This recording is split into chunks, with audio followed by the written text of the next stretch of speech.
So hey everyone, this side Ishika Soni. तो आज से हम क्लास 11 बायोलॉजी स्टार्ट करने वाले हैं। तो ठीक है, बायोलॉजी। अब जो बच्चा भी क्लास 11th में आया है तो बायोलॉजी है ना। बायोलॉजी का मतलब हम समझेंगे व्हाट इज बायोलॉजी, एकदम बेसिक से एडवांस तक हर एक चीज को समझते चलेंगे। तो आज हम स्टार्ट करने वाले हैं क्लास 11 का chapter number 8, the cell the unit of life. Okay, तो ये चैप्टर बॉटनी में आता है। तो आज हम समझते हैं व्हाट इज बायोलॉजी। तो सबसे पहले तो हम इसी नाम के अंदर घुस जाते हैं ना। अभी बायोलॉजी क्या कहलाती है? देखो, बायोलॉजी है ना, बायोलॉजी समझते हैं। देखो, बायो का मतलब क्या है? बायो मतलब लिविंग, बायो मतलब लिविंग है ना। और लॉजी मतलब स्टडी। लॉजी को हम क्या बोल देंगे? स्टडी। मतलब अब बायोलॉजी की डेफिनेशन देखो, बायो मतलब लिविंग। अब हम इन दोनों को जोड़ के क्या लिख सकते हैं? Study of living organism is known as biology. तो क्या हम लिख सकते हैं definition of biology? Study of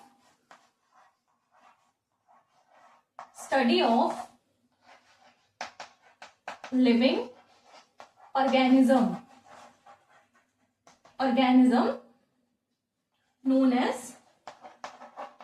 known as biology. क्या बोलेंगे बायोलॉजी को? Study of living organism. Study of living organism. Biology कहां से आया है term? Study of living organism से, है ना। लिविंग ऑर्गेनिज्म की स्टडी को भी हम क्या बोलते हैं? बायोलॉजी बोलते हैं। अब बायोलॉजी का हम आज क्या स्टार्ट करने वाले हैं? स्टार्ट करने वाले हैं बॉटनी से, बॉटनी के सेल चैप्टर से, है ना। तो अब हम समझेंगे बॉटनी। अब हमने बायोलॉजी को 2 पार्ट्स में डिवाइड किया हुआ है। किन किन 2 पार्ट्स में? देखो, 2 पार्ट्स में डिवाइड किया। एक तो बॉटनी और दूसरा जूलॉजी। अब समझो, देखो, बॉटनी स्टडी ऑफ प्लांट्स बोल सकते हैं, स्टडी ऑफ प्लांट्स है ना, स्टडी ऑफ बैक्टीरिया है ना। इन सब चीजों को हम बोल सकते हैं बॉटनी के अंदर आ जाता है। ओके, नहीं समझो, स्टडी ऑफ प्लांट्स को हम क्या बोलेंगे? बॉटनी। और जूलॉजी हम किसको बोलेंगे? Study of animals. क्या बोल देंगे? स्टडी ऑफ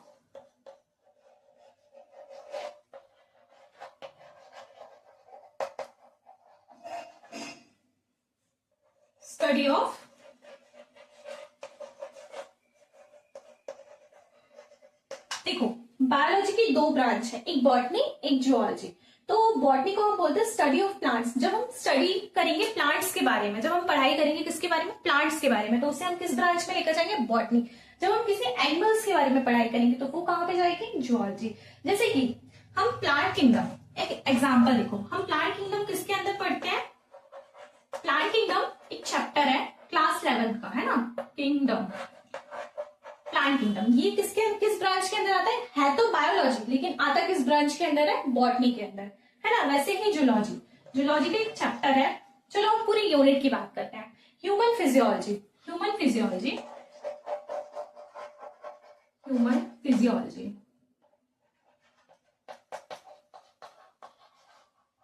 देखो, ह्यूमन फिजियोलॉजी एक पूरी यूनिट है जो किसके अंदर आती है? जूलॉजी के अंदर आती है। तो बायोलॉजी, दोनों ही बायोलॉजी है, लेकिन ये दोनों किसकी ब्रांच है? बायोलॉजी की। एक बॉटनी एक जूलॉजी, दोनों ही मैं आपको पढ़ाने वाली हूँ। आज हम स्टार्ट, जूलॉजी क्या है तो थोड़ा सा हम चैप्टर्स को भी डिफाइन कर लेते हैं कि हम कैसे पढ़ने वाले हैं। पूरा मैं आपको एक बार बता देती हूँ कि हम पढ़ने कैसे वाले हैं, ठीक है। तो सबसे पहले हम बात करते हैं बॉटनी की। तो हम स्टार्ट कर रहे हैं बॉटनी से। और बॉटनी के अंदर कौन कौन से चैप्टर्स आते हैं? देखो, पहला मैं स्टार्ट करने वाली हूँ सेल चैप्टर से। सेल, सेकंड में पढ़ाऊंगी सेल साइकिल, एंड थर्ड में पढ़ाऊंगी बायोमॉलिक्यूल। तो ये जो चैप्टर्स है ना, ये वाला और ये दोनों चैप्टर्स है ना, ये पूरी बेस है 11th और 12th बायोलॉजी का, है ना। देखो, सेल तो हम पढ़ेंगे। हमें जो सेल पढ़ना, सेल ही हमारी लिविंग ऑर्गेनिज्म की एक बेसिक यूनिट होती है ना। ये सब मैंने आपको बता दिया है। तो अगर हमें पढ़ना है बायोलॉजी तो हमें समझना पड़ेगा ना कि कोई भी चीज को लिविंग कौन सी चीज बनाती है, तो वो है सेल। चाहे हम प्रोकैरियोटिक बोल दें चाहे यूकैरियोटिक बोल दें। अब प्रोकैरियोटिक में बताती है लोअर ऑर्गेनिज्म, जैसे कि प्रिमिटिव टाइप ऑफ ऑर्गेनिज्म, मतलब पुराने टाइप के सेल ना। 2 टाइप के सेल होते हैं, एक यूकैरियोटिक और एक प्रोकैरियोटिक। ये सब अब मैं धीरे धीरे जब चैप्टर के अंदर घुसूंगी तो आपको समझ में आते जाएगा कि मैं कैसे पढ़ा रही हूँ और मैं क्या समझा रही हूँ, क्या बोल रही हूँ। तो अभी आप ये समझो, मैं पढ़ाने वाली हूँ पहले cell, then cell cycle, then biomolecule, फिर मैं जंप करूंगी कहाँ पे, जूलॉजी पे। जूलॉजी की मोस्ट इंपॉर्टेंट है ना, मोस्ट इंपॉर्टेंट यूनिट जिसका नाम है ह्यूमन फिजियोलॉजी। क्या, ह्यूमन फिजियोलॉजी। ह्यूमन फिजियोलॉजी के सारे चैप्टर करवाऊंगी। देखो पहला चैप्टर आ जाता है इसमें ब्रीदिंग एक्सचेंज, सेकेंड चैप्टर जो मोस्ट इंपॉर्टेंट है जिसमें हम ह्यूमन हार्ट के बारे में पढ़ते हैं, है ना, उसका नाम क्या है, यहाँ पे हम पढ़ेंगे कि हम सांस कैसे लेते हैं। यहाँ पे हम रेस्पिरेशन के बारे में पढ़ेंगे कि कोई भी इंसान सांस कैसे लेता है, उसका पूरा रेस्पिरेटरी सिस्टम के बारे में समझेंगे। किस चैप्टर में, ब्रीदिंग, ह्यूमन फिजियोलॉजी के अंदर, है ना। सेकेंड चैप्टर आता है हमारा सर्कुलेशन। अब सर्कुलेशन में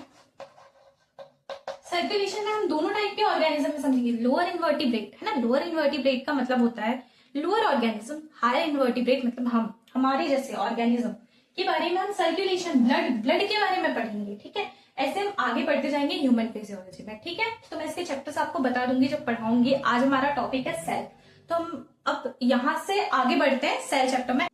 the unit of life.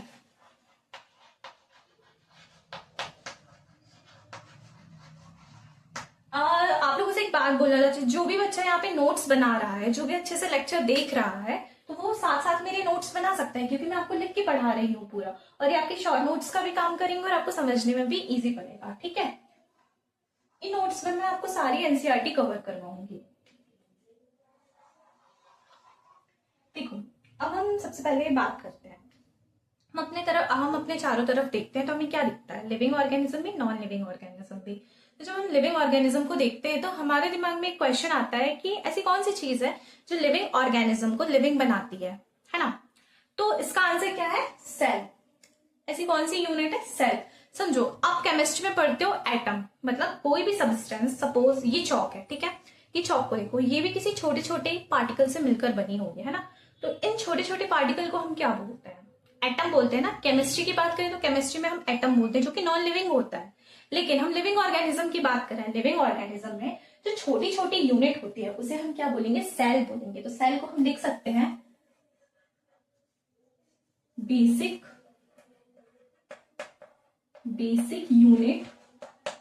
Unit of life, लिख सकते हैं बेसिक यूनिट ऑफ लाइफ, लिख सकते हैं ना। बेसिक नीड है किसी भी ऑर्गेनिज्म को, अगर लिविंग होना है तो उसके लिए बेसिक नीड क्या है, सेल।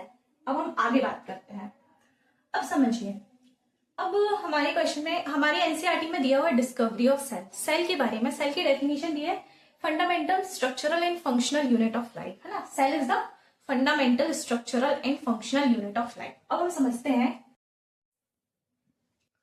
तो देखो सेल क्या है, cell is the fundamental structural and functional unit. Structural मतलब किसी भी लिविंग ऑर्गेनिज्म को बनाने के लिए जो यूनिट यूज होती है वो क्या है, सेल है, इसीलिए हम स्ट्रक्चरल यूनिट बोलते हैं। अब फंक्शनल यूनिट का मतलब क्या होता है, फंक्शनल यूनिट का मतलब होता है कि कोई भी लिविंग ऑर्गेनिज्म, मतलब कोई भी लिविंग ऑर्गेनिज्म का जो सेल है वो इंडिपेंडेंट एग्जिस्ट कर दे, मतलब कोई एक ऐसा स्ट्रक्चर जो इंडिपेंडेंट एग्जिस्ट कर सकता है, मतलब रह सकता है। सेल हमारा इंडिपेंडेंट एग्जिस्ट कर सकता है, और जो लाइफ के इसेंशियल फंक्शंस होते हैं, इसेंशियल फंक्शन मतलब होता है, देखो पहला बात कर सकते हैं हम कि independent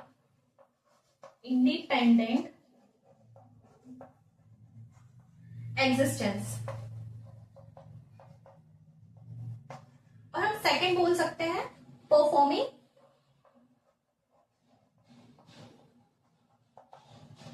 all essential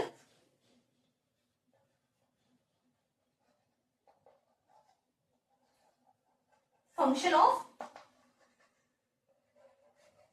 of life, इसीलिए हम बोलते हैं फंक्शनल यूनिट। मतलब एक सेल हमारी बॉडी की, मतलब जो बेसिक नीड है उसको फुलफिल करता है, इसीलिए हम बोलते हैं performing all essential function of life और इंडिपेंडेंट एग्जिस्टेंस। मतलब अगर सेल से अधूरा कोई स्ट्रक्चर होगा तो वो इंडिपेंडेंट एग्जिस्ट नहीं कर सकता, लेकिन एक पूरा सेल है तो वो इंडिपेंडेंट एग्जिस्ट कर सकता है। आया समझ में कि हम फंक्शनल यूनिट क्यों बोलते हैं किसी सेल को, ठीक है, इतना क्लियर हुआ। अब हम आगे बात करेंगे डिस्कवरी ऑफ सेल, मतलब सेल की डिस्कवरी कैसे हुई, सेल की खोज किन साइंटिस्ट ने किया, कैसे खोज हुई है सेलों की, ठीक है, हम बात करते हैं। ओके, तो हम बात करते हैं डिस्कवरी ऑफ सेल के बारे में।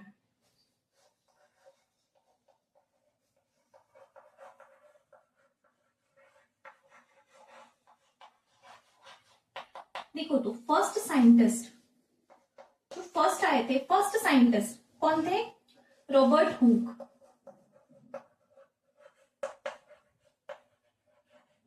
जिन्होंने डेड सेल डिस्कवर किया था। क्या डिस्कवर किया था? Dead cell. अब सेकेंड साइंटिस्ट जो है वो है एंटन वॉन ल्यूवेनहुक। ये लिविंग सेल डिस्कवर किए थे। देखो जो फर्स्ट साइंटिस्ट थे रॉबर्ट हुक, रॉबर्ट हुक ने जो डेड सेल डिस्कवर किया था किस चीज पे डिस्कवर किया था? तो उन्होंने देखा था कॉर्क सेल। अब आपके मन में क्वेश्चन आएगा कॉर्क सेल। अब what is cork cell? Cork cell क्या होता है? क्वेश्चन आ ही रहा होगा कि कॉर्क सेल का मतलब क्या होता है। तो कॉर्क सेल मैं आपको समझा देती हूँ।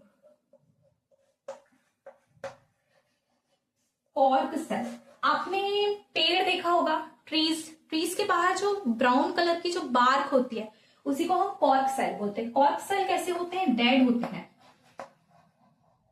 डेड सेल्स होते हैं। कैसे होते हैं? डेड सेल्स होते हैं। जब रॉबर्ट हुक ने इलेक्ट्रॉन माइक्रोस्कोप में जब कॉर्क सेल को देखा तो उन्हें कुछ मतलब बाउंड्री दिखाई दी है, इस टाइप से बाउंड्री दिखती है, तो उन्होंने इसको कॉर्क सेल बोल दिया। और ये जो बाउंड्री दिख रही है इस पूरे स्ट्रक्चर को उन्होंने नाम दिया सेल। आया समझ में? मतलब कॉर्क सेल को हम क्या बोलते हैं? Dead cell. जो बार्क सेल होते हैं, कॉर्क सेल को हम क्या बोलते हैं? बार्क सेल बोलते हैं। क्या? नहीं, बार्क, हाँ बार्क सेल बोलेंगे। मतलब बार्क, जो ट्रीज की जो बार्क होती है ना, ब्राउन कलर का स्ट्रक्चर होता है, उसे हम क्या बोलते हैं? कॉर्क सेल बोलते हैं। ठीक है, इतना समझ में आया? जो डेड होता है किसने डिस्कवर किया था? रॉबर्ट हुक ने डिस्कवर किया था। अब सेकंड साइंटिस्ट कौन थे? एंटन वॉन लीवेनहुक। एंटन वॉन लीवेनहुक ने किसको डिस्कवर किया था? लिविंग सेल को। लिविंग सेल को डिस्कवर किसने किया था? एंटन वॉन लीवेनहुक ने। और एक थर्ड साइंटिस्ट आते हैं, कौन से साइंटिस्ट है वो? रॉबर्ट ब्राउन, जिन्होंने न्यूक्लियस की डिस्कवरी की। किसकी डिस्कवरी? न्यूक्लियस मतलब जिसके अंदर हमारा जेनेटिक मटेरियल होता है ना, उसे हम क्या बोलते हैं? हम थोड़ा सा और डीप पढ़ते हैं सेल के बारे में। तो अब सेल, अब हमारे मन में क्वेश्चन आता है ऐसी कौन सी चीजें हैं जो सेल को सेल बनाती है? सेल को मतलब एक कंप्लीट स्ट्रक्चर बनाती है। तो जो बेसिक नीड होती है एक सेल की, उसमें क्या आ जाती है? एक सेल की मेम्ब्रेन होना चाहिए। सेल मेम्ब्रेन क्या होना चाहिए? सेल की मेम्ब्रेन। सेकेंड चीज होना चाहिए उसका जेनेटिक मटेरियल होना चाहिए।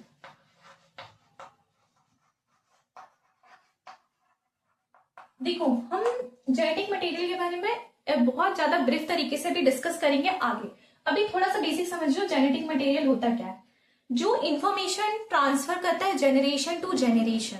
मतलब जेनेटिक मटेरियल का मतलब क्या होता है? देखो थोड़ी बहुत सिमिलैरिटी, आप थोड़े बहुत मम्मी पापा से मिलते जुलते क्यों लगते हैं?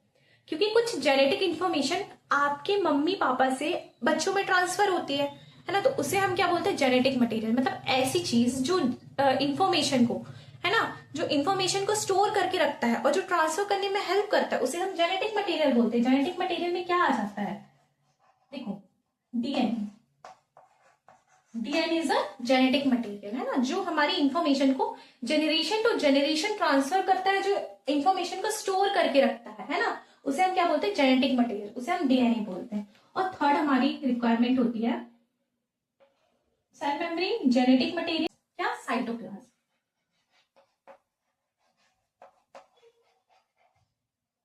देखो साइटोप्लाज्म में क्या होता है, मतलब साइटोप्लाज्म में क्यों रिक्वायरमेंट होती है?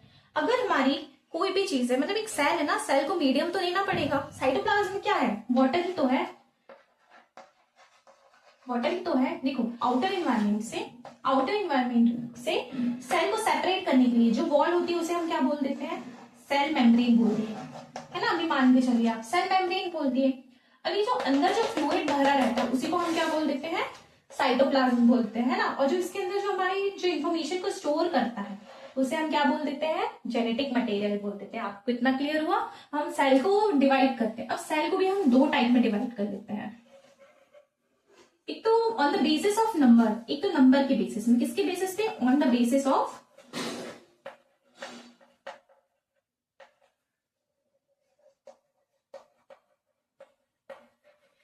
The basis of number, number के बेसिस में हम दो टाइप में डिवाइड करेंगे, एक तो यूनिसेल्यूलर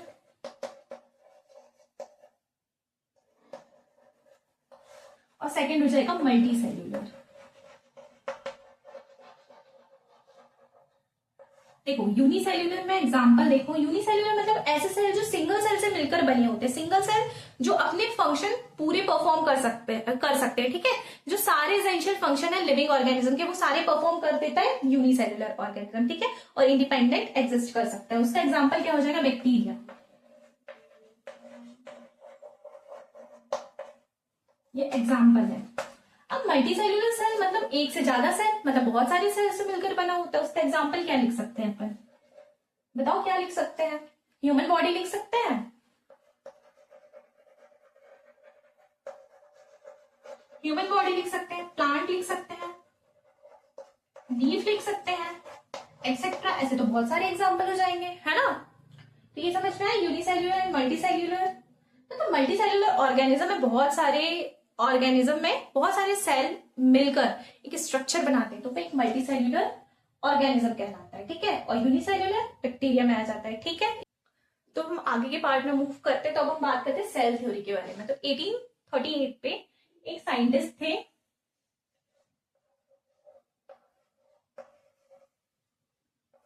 स्लीडेन।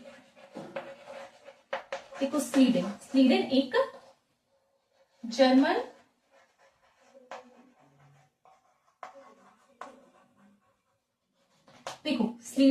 जर्मन बोटेनिस्ट थे, ठीक है। इन्होंने स्टडी किया था, जब बोटेनिस्ट थे ये, तो वो प्लांट्स पे स्टडी कर रहे होंगे, तो उन्होंने बताया जो प्लांट है वो सेल और सेल के स्ट्रक्चर से मिलकर बना होता है, ठीक है, इतना क्लियर है।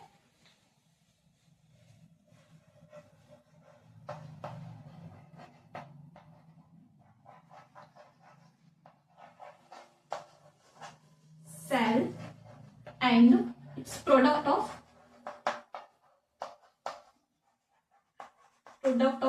सेल, मतलब समझो, स्लीडेन ने बोला 1838 में, स्लीडेन जो जर्मन बोटेनिस्ट थे, उन्होंने स्टडी किया किस पे, प्लांट्स पे स्टडी किया, और उन्होंने बोला कि plant made up of plant cell और उसके प्रोडक्ट से मिलकर बने होते हैं, ठीक है, हर एक प्लांट सेल और उसके प्रोडक्ट से मिलकर बना होता है। अब सेकेंड साइंटिस्ट है 1839 स्वान,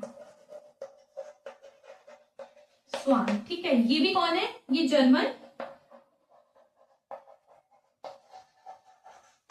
जर्मन जूलॉजिस्ट है। कौन है, जर्मन जूलॉजिस्ट है। उन्होंने स्टडी किया था प्लांट सेल में भी और एनिमल सेल में भी। उन्होंने बताया था जो एनिमल सेल है वो सेल और उसके प्रोडक्ट से मिलकर बने होते हैं, और उन्होंने साथ में ये भी बोला कि जो हमारे एनिमल होते हैं उसके बाहर आउटर में एक लेयर होती है, आउटर लेयर, जिसको उन्होंने देखा आउटर लेयर होती है, उसको उन्होंने नाम दिया सेल मेम्ब्रेन।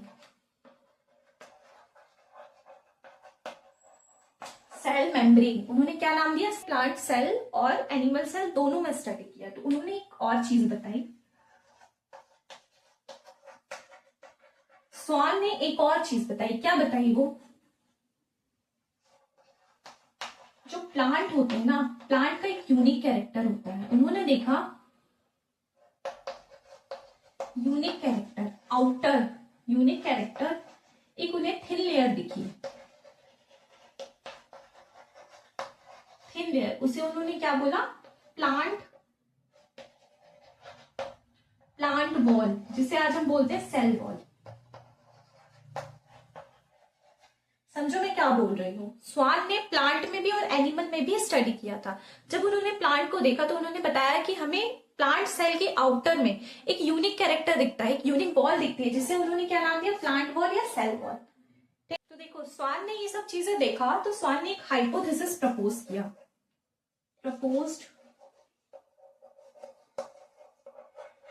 हाइपोथेसिस, जो animal and plant are made up of cell and its product, देखो अगर क्वेश्चन आता है कि हाइपोथेसिस अकेले किसने प्रपोज किया, तो हाइपोथेसिस स्वान ने प्रपोज किया, ठीक है। और आगे हम पढ़ेंगे सेल थ्योरी। सेल थ्योरी किसने प्रपोज किया था, स्लीडन एंड स्वान दोनों ने प्रपोज किया था, ठीक है। सेल थ्योरी हम आगे देखते हैं। Schleiden and Schwann together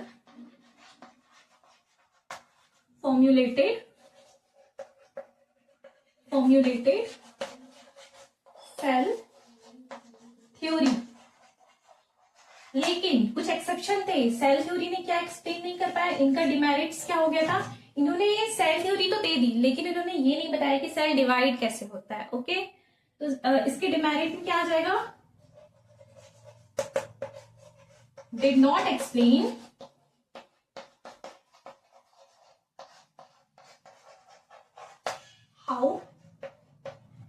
how to cell divide,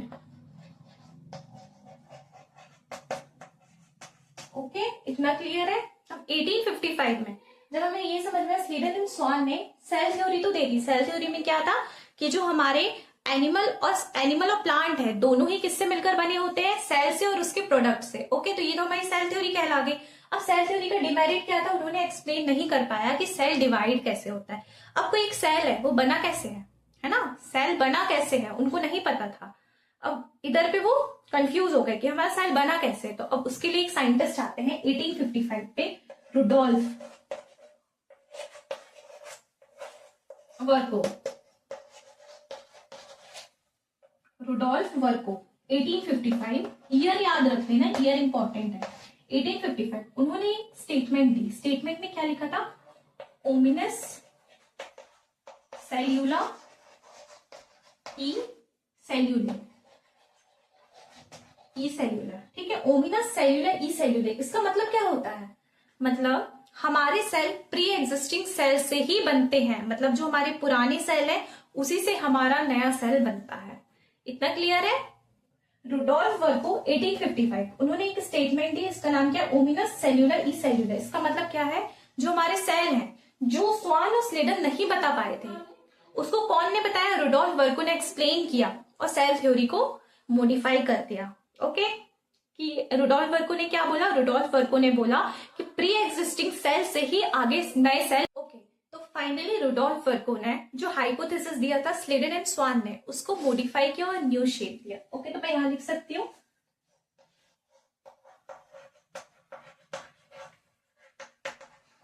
Rudolf Virgo ने सेल थ्योरी को मॉडिफाई कर दिया। तो मॉडिफाइड सेल थ्योरी क्या हो जाएगी, उन्होंने 2 पॉइंट दिए। तो पहला उन्होंने जो पॉइंट दिया उन्होंने क्या बोला, all living organism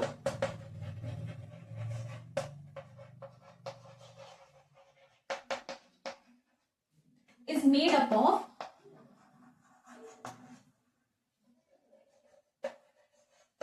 cell and its product.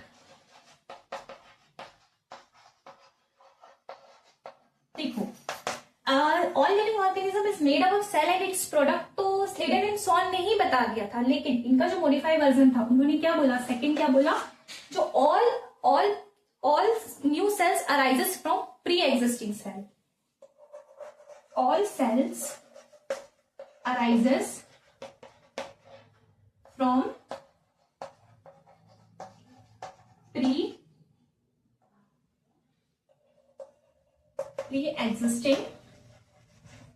Pre existing cell, okay. इतना क्लियर हुआ।